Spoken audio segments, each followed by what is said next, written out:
This is Just a Few Questions, Just a Few Questions. I'm your host, Marc Sims, and I have Monroe Anderson on the line. Fame, historic. Give me some more accolades. Right, no, Journalist. right. Anything but old, which would be the most accurate. Oh, no, we don't want to. We got to make it quick because you're writing a piece. You say you're writing a piece for the TRiiBE? The TRiiBE. Yeah, you got to tell me how to spell it so I can. It's an electronic news site for Black Chicago millennials. And you're gonna write about Kim Foxx, huh? I'm writing about Kim Foxx. Okay, I'm in the process of writing about Kim Foxx. I interviewed her Friday. It was a short interview, 15 minutes. And this is after I had heard the interview she did with Ben Joravsky, who's, as you know, whose show I do a Monroe midweek segment every Wednesday at 1:30, where I have the luxury of bad-mouthing Trump. So and that's a stress release for me. So just telling the truth about Trump and how screwed up he is. So we can do a longer interview some of the time because you're writing right now. We got Benny J's the man. We got to listen to the Benny J podcast. But real quick, make a long story short, is Kim Foxx going to win this Democratic primary here in Cook County? She told me she would, and I believe her. I mean, she said she had the polling, but I asked her that same question: can you win it? And she says that she has it. And she won last time by a landslide.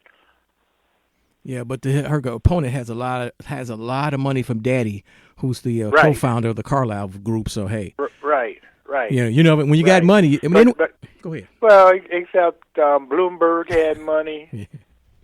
I started to mention Bloomberg. Steyer had money. Yeah. When Harold ran against Jane Byrne had money. So I mean, money can make a difference, but in politics it frequently does not. And it's not like Kim is out there selling streetwise or something. I mean, she has some money. She's on the air. She just doesn't have as much money as Conway has. Now, and let's move over to the Democratic primary, because you got to have what when I talk to Kim Foxx, and I talked to a few people here and there, and a lot of folks, and I'm not the one to explain criminal justice reform. I can explain them, and not like an academic or activist. But a lot of people here in Illinois, and probably across the country, have no idea what criminal justice reform is. They don't. Yeah. Well, there's this old Richard Pryor joke. Back when he was back in the 70s, he told us when he was like very, very popular and famous. And he said he went to jail one time. He went to jail looking for justice, and that's what he found: just us. And it hasn't changed. It hasn't changed. All you see is just us. And I go, and I'll flip. Let me flip that to criminal justice reform, because I'm talking about it affects other people, but it does affect African Americans, black people more. Let me flip to Biden, Bernie in the South, because a lot of folks Biden kept saying, well, my black people in the South are going to come out and vote for me. You just wait. And they did. What happened, Monroe Anderson? That's easy. You had Jim Clyburn, who did this whole speech talking about how not only did he know Biden, but Biden knows us. I mean, and he talked about Biden's humanity and the stuff he had done, and he prefaced, which was a funny story, I thought. He prefaced it by talking about how he wasn't going to do his normal practice is not to do an endorsement until after the election in South Carolina. And he wasn't going to do anything, but then he was at this breakfast, and this older woman motion for him to come there. You know, and what's really funny is Clyburn is 79 years old.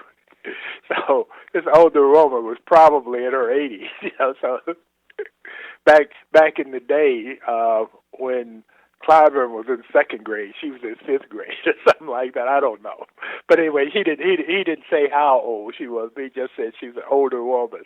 Anyway, she motions to him to come over to her. He says he goes over to her, and then she motions for him to bend down so he could hear her. So he bends down, and she says, "Who are we supposed to vote for? You should tell us who to vote for." And that's when he decided to do the whole Biden thing, said vote for Biden. And as you know, because Clyburn has a reputation as a man of principle, and he's been involved in civil rights in the South and everything else, and he's the highest ranking black in the House. His word counts. And so South Carolina went to the black vote, delivered South Carolina big time.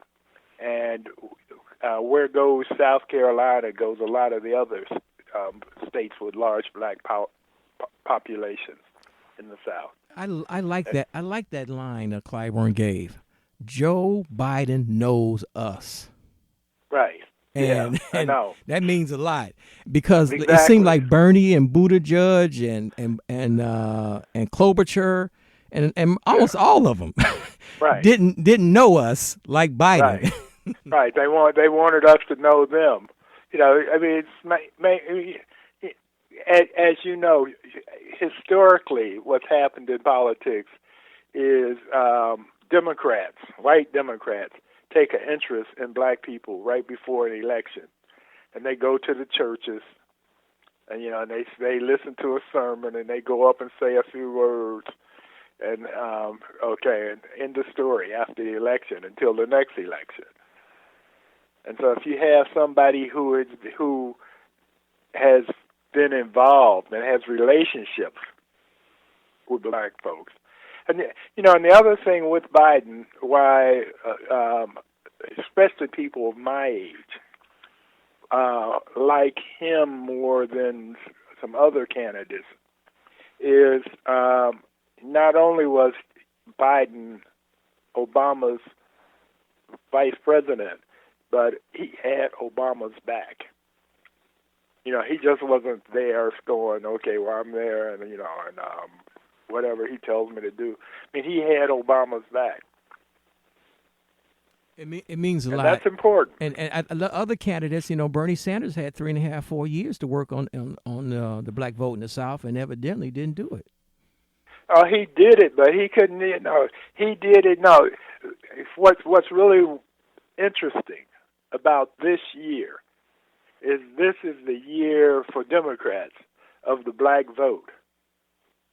They, as a result of Hillary losing 4 years ago, which she's supposed to win, because we didn't show up in Philadelphia, in Detroit, in Milwaukee.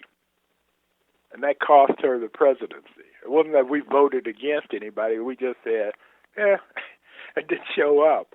And she lost. If we had shown up in the numbers close to what we showed up for in the previous election for Obama, we wouldn't have this Trump nightmare that we have going on now. No, but right. I don't know who's going. I don't. Before we get off the phone here, but I don't know who's going to win this primary. You know, it's Biden's to lose right now. Amazingly, it wasn't like that a couple of weeks ago.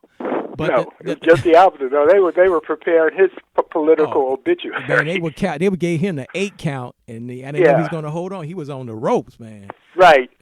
He was on the ropes. But the thing about he's on the floor. He's on the floor. And they go 7, 8, and then he struggled up to his feet, and then bam! After Clyburn is a kingmaker. That's the only thing you can say about him. Jim Clyburn is a kingmaker. And he made Biden king.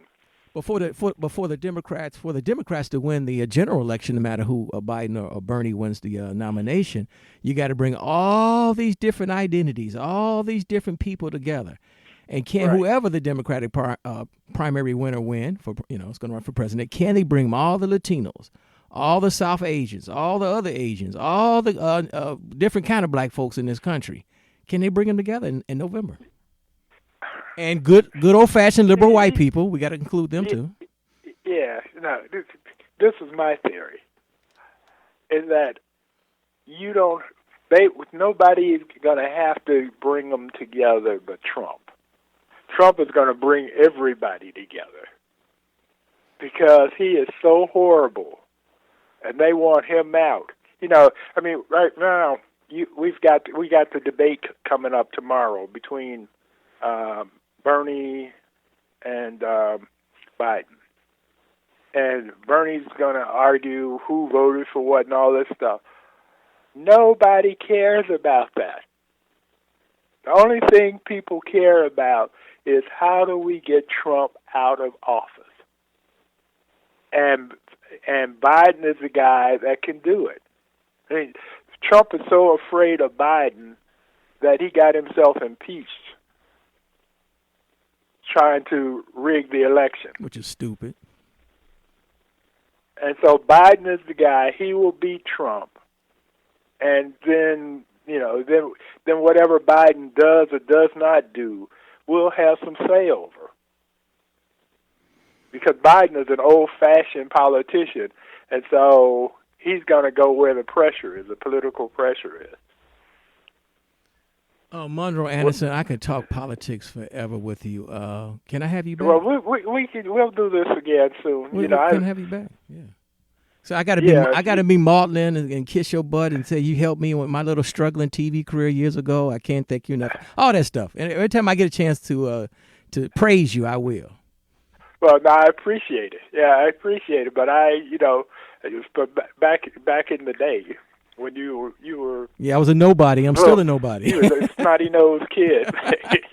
No, at the time, you came in. I appreciated your ambition and your interest in doing it. No, I was 29 or 30 at the time, and I had no talent, but I had ambition. And you brought me down to the historic McClure Court CBS 2 WBBM studios, and people don't know why they're historic because that's where the first presidential televised debate happened in that very studio. Exactly. And so you brought me down to Channel 2. I can't thank you enough, and we'll have you back soon. Okay, all right. So and I'm sorry it took me because you've been asking me for a while. Oh, you're a busy man. Yeah, right, exactly. But we'll do this frequently. Okay. And I'll tell Bernie and Biden you said hi. Okay, tell him I said hi, and tell Bernie don't be mad at me because I'm not a Bernie bro. But I don't think he can beat Trump, and I like his ideas, but I don't think he can beat Trump, and I think Biden can. With all the Biden's flaws, we'll vote Uncle Joe over the president. Right. Wow. Okay. Exactly. Talk to you soon. Well, the president got flaws too. He got. But we talk forever because the Republicans, they love them some Trump. You know that. We got to fight on that. Oh yeah, but it's more of this than there are them. More of us than there are them. But we just got to come to the polls and vote. Monroe Anderson. Every man, woman. I look for this TRiiBE article in the TRiiBE electronic magazine. When it's going to come out next week. Tomorrow, I think. Okay. Let me let you finish then. Yeah. Okay. All right. Okay. Bye. All right. Okay. Bye.